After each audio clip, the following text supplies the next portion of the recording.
semuanya itu karena penyertaan Tuhan. Saudara terkasih dalam nama Tuhan, firman Tuhan pagi hari ini yang saya ingin bagikan bagi kita semua. Tema firman Tuhan adalah Tuhan beserta dengan kita.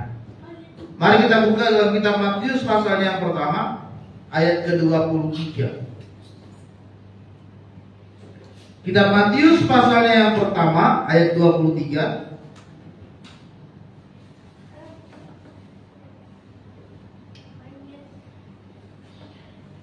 Kita akan baca firman Tuhan ini bersama-sama.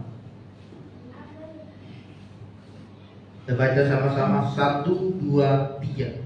Sesungguhnya anak darah itu akan mengandung dan melahirkan seorang anak laki-laki, dan mereka akan menamakan dia Immanuel, yang berarti Allah menyertai kita. Ya.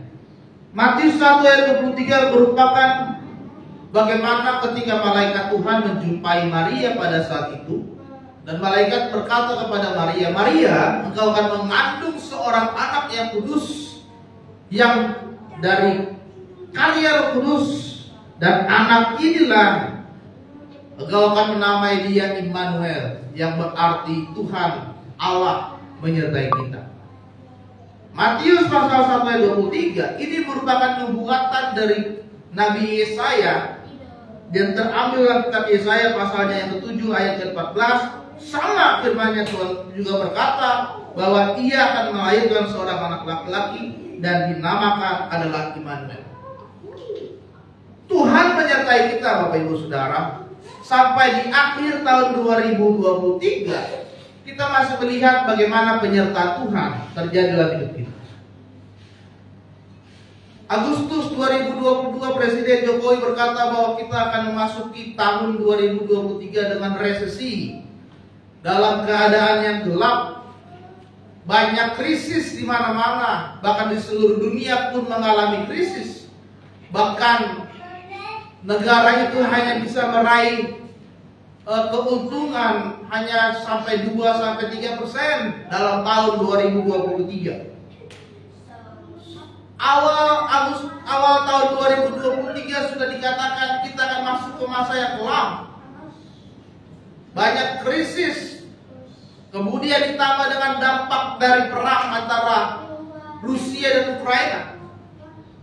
Lalu juga muncul lagi perang antara Israel dan Palestina. Ada krisis, ada sesuatu hal yang sangat merugikan di tahun 2023 ini.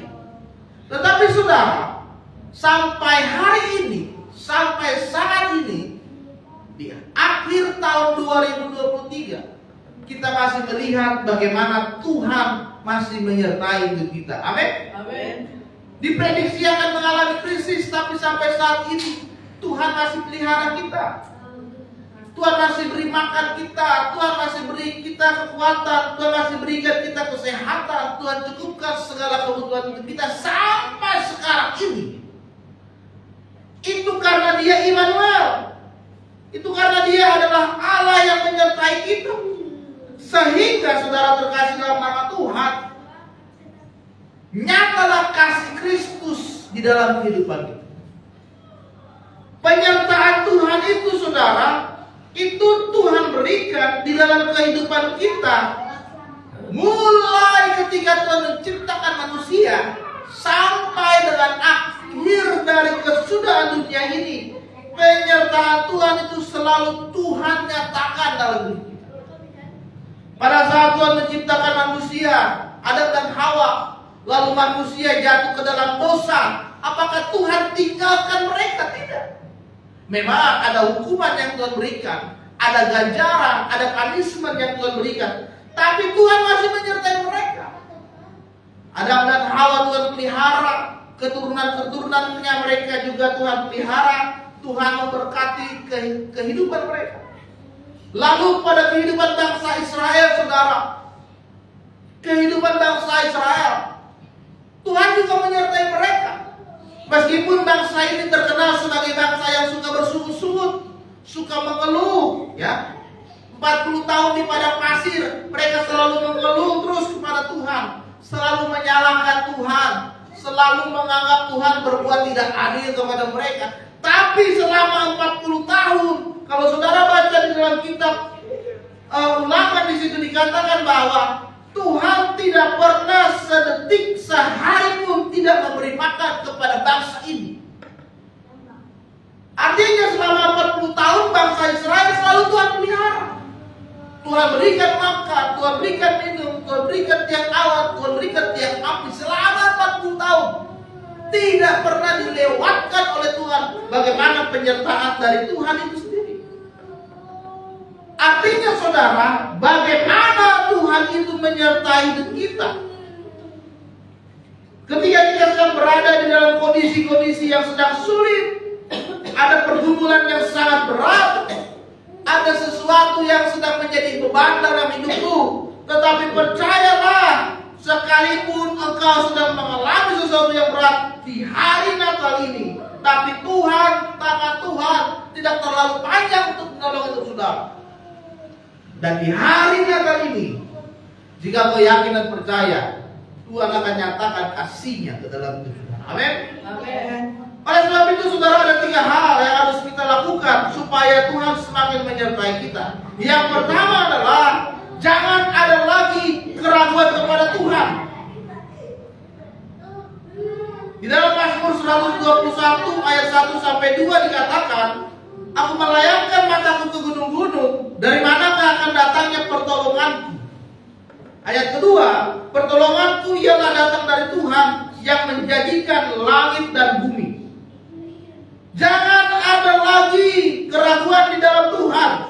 Mazmur 121 berkata bahwa ada banyak orang suka mencari pertolongan yang bukan berasal dari Tuhan. Mereka melihat ke sana ke sini, mereka mencari ke sana ke sini, memandang gunung-gunung, memandang bukit-bukit, apakah ada yang bisa menolong saya? Tetapi saudara terkasih dalam nama Tuhan, mungkin selama ini kita mengandalkan kekuatan manusia. Mungkin selama 1 tahun ini kita mengandalkan harta dan kekayaan kita. Tetapi ketika tidak ada seorang pun yang memberikan pertolongan, kita merasa tawar hati, kita merasa kecewa, kita merasa sakit hati. Ternyata tidak ada yang mengasihi kita. Tetapi Mazmur berkata bahwa pertolongan yang sejati itu hanya datang dari Tuhan, karena Dialah yang menciptakan langit, bumi, dan semua dunia ini. Jadi saudara, di hari Natal ini jangan kita sekalipun meragukan pertolongan dan kuasa dari Tuhan. Jangan kita merasa gelisah, jangan kita merasa gentar, jangan kita merasa khawatir, tetapi pandanglah salib Kristus. Pandanglah kepada Tuhan. Dia tidak akan pernah membiarkan kita goyah. Dia selalu menjaga kita. Bahkan tangan Tuhan yang berkuasa akan selalu menopang dan menolong kita. Amin. Mungkin selama ini kita ragu kepada Tuhan, maka saudara, tahun ini adalah waktunya engkau sungguh-sungguh meninggalkan segala keraguanmu bersama dengan Tuhan. Amin. Yang kedua saudara, supaya Tuhan menyertai hidup kita, yang kedua adalah kita harus mengikuti setiap rencana yang Tuhan telah berikan dalam hidup kita. Karena Tuhan mempunyai rencana yang indah di dalam kehidupan manusia. Ketika Tuhan menciptakan manusia, saudara, Tuhan sebetulnya sudah punya rencana. Di dalam Kejadian 1 ayat 24 di situ dikatakan, baiklah kita menciptakan manusia ini menurut gambar dan rupa, supaya mereka berkuasa atas ikan-ikan di laut, burung-burung di udara, ternak seluruh bumi, dan segala binatang yang melayang. Tuhan sudah punya rencana di dalam kehidupan manusia ketika diciptakan oleh Dia, yaitu menjadi segambar dan serupa dengan Dia. Segambar itu tahu saudara? Segambar itu artinya adalah diri saudara itu sama seperti Tuhan. Rupa saudara itu sama seperti Tuhan. Ada gambaran Tuhan di dalam hidup saudara. Ada pancaran Tuhan di dalam hidup saudara. Ada bentuk Tuhan di dalam hidup saudara. Itulah segambar dan serupa dengan Tuhan. Tuhan sudah bentuk, sudah punya rencana dalam kehidupan kita masing-masing. Tetapi datanglah iblis yang menghancurkan gambaran itu. Membuat manusia itu merasa dirinya berdosa di hadapan Tuhan. Tuhan, iblis merusak rencana yang Tuhan telah bentuk di dalam kehidupan manusia. Dia merusak gambaran diri manusia itu sendiri. Tetapi dia adalah Allah yang selalu setia, saudara.